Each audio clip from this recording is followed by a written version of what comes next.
are not taking advantage, of these benefits of developing viable small businesses because they have a wrong idea of business.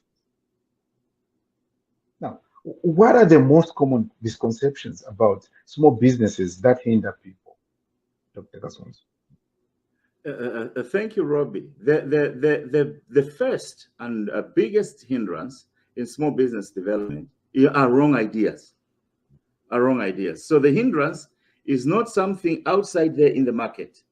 The first hindrance is right in between the left and the right ear, the left and the right ear. It's the brain, misconceptions, having the wrong ideas in their head about the business, about business development.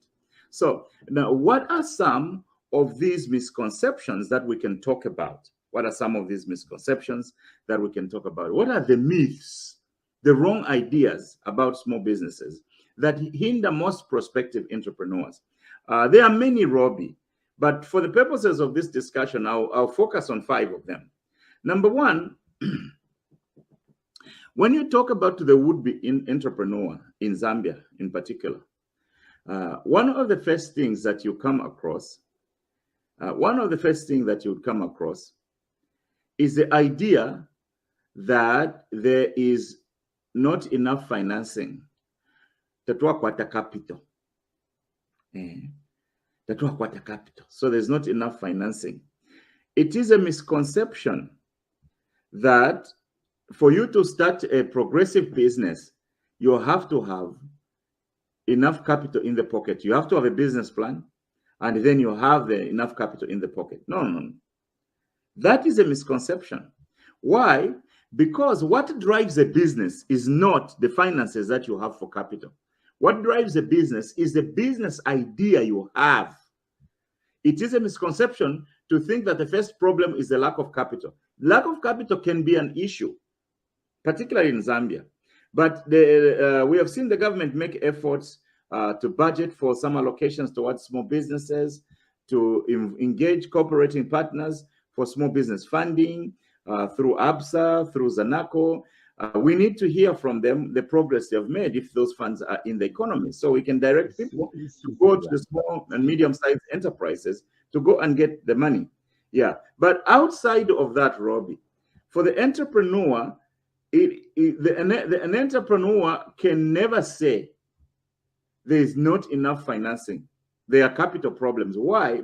Because there are many opportunities. Let me give you 3 of them, 4 of them. Number one, there is a concept called crowdfunding.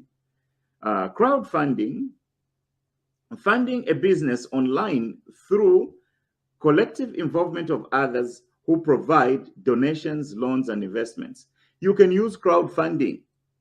That's number one. 2, you can use what we call P2P lending.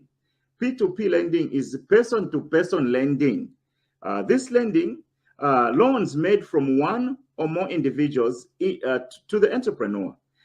Rather than through a conventional bank, this can be as simple as a loan from a friend or a relative, or formally bundled through a dedicated P2P website. In recent years, we have also, in recent days, we have also come across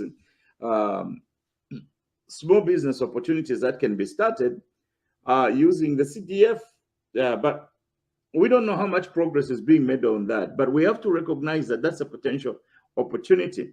P2P lending is a fact, is a thing. Now, there is another one that Robbie, you probably have thought about many times, but would not, conceptualize. It's called drop shipping. Drop shipping is a business in which you sell items in person or online, but you hold no inventory. You are selling items, but you hold no inventory.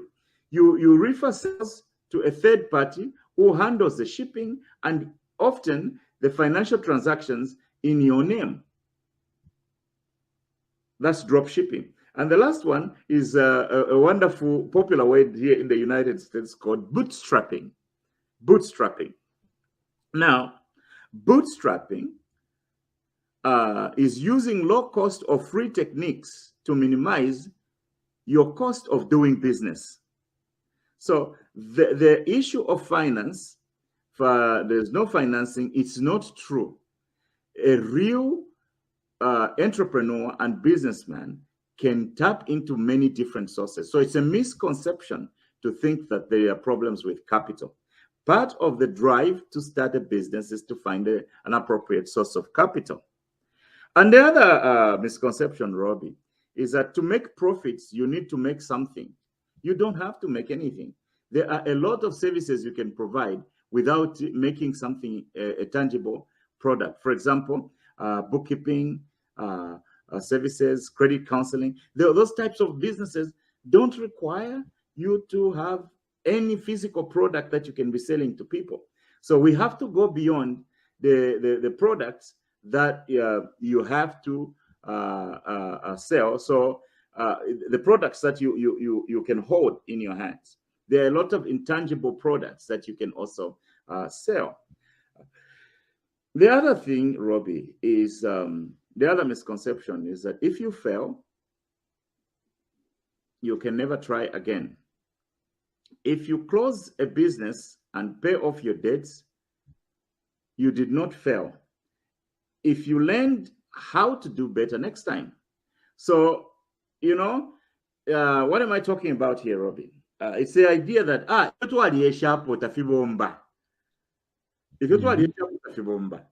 it's a misconception. Just because you tried something and it didn't work, it doesn't mean you cannot succeed the next time you try. Most people who are successful, they tried the same thing in a different way and succeeded. So it's a misconception to think that if you failed once, you cannot succeed. It is a misconception. And the other misconception is that students don't have the skills to start a business. This is a notion that, nganachita graduating katampa business. Ngawachita graduate wakatampa business. Ama businesses, students valatampa. Facebook is a big business that was started by students. So just because you are in school does not mean you cannot start a business. Does not mean you have to wait until you graduate to start a business. You can look at what is going on in your school. You can look at what is happening with your fellow students, and then you can identify a service or product, and you can start providing it was just a student to other students. Oh no, if I am a housewife, I cannot start a business because because inshallah nabana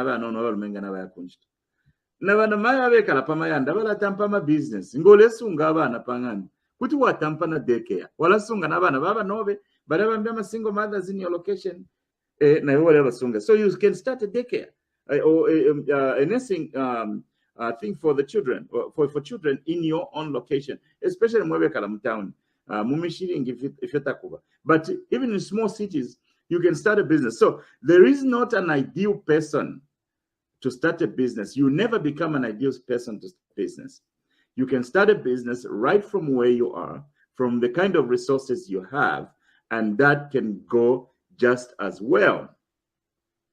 And then the other misconception comes from the half school. You know, you hear statistics like 90% of all new businesses fail within 2 years. That may have been true a few years ago, but research has come in which is new, and it's showing tremendous progress that there are many percentages of businesses that can succeed beyond the 2 years. So don't listen to naysayers or deadly statistics or discouraging statistics. Those are misconceptions. So myths or misconceptions like this hold back many potential entrepreneurs. So if knowing the truth is very, very powerful. And that's why on this show we are committed to providing the best information we can lay our hands on to provide to new entrepreneurs in the Republic of Zambia in particular. Nigeria Uganda but Zambia. These are the misconceptions that we need to get rid of to start as many small businesses as we can. Brother Rob. Thank you so much, Dr. Kasonso. We appreciate a lot for for your extrapolation, regarding common misconceptions about small businesses that hinder, people. You've been so practical and down to earth, and especially Pakopala, Namundo, Zambia, more places there in Sana. Those are common, researched reasons why